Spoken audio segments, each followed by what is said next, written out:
I can't believe I didn't know about this before. My grandmother taught me this secret and I was amazed. We put in a blender 3 tomatoes cut into pieces, half an onion chopped, 4 cloves of garlic peeled, 60 milliliters of water. I'll cover the blender and blend on maximum speed for 2 minutes. After this time, we set the mixture aside. In a pan, I'm going to add a tablespoon of butter and stir constantly until it melts. Now, with the help of a strainer, I'm going to strain the blender mixture to remove the residue.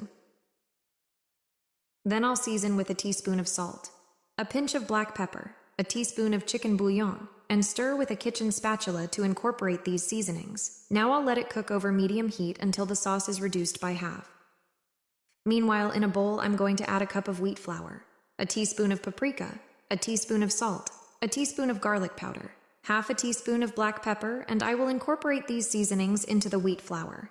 Next, I'm going to add an egg, 50 milliliters of room temperature milk, a tablespoon of mustard to give it a special touch, and with the help of a fork, I'll mix well until I get a liquid mixture.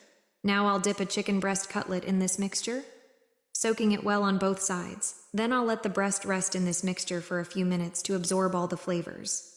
On the other hand, remember the sauce we were reducing? It has now reached the desired point. I'm going to add 80 milliliters of cream and stir constantly to incorporate it into the sauce. Once incorporated, I will add 150 grams of pasta, which I have already cooked beforehand to shorten the recipe.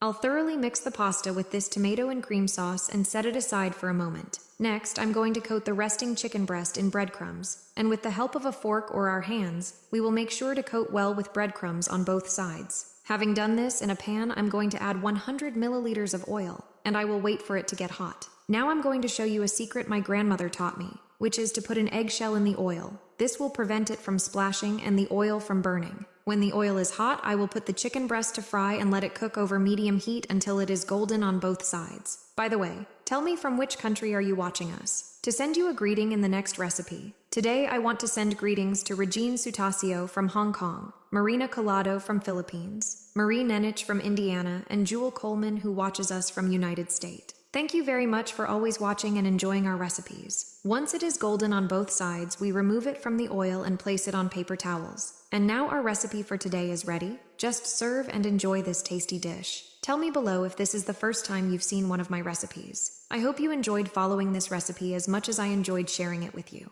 Thank you very much for watching my recipe to the end. See you in the next recipe.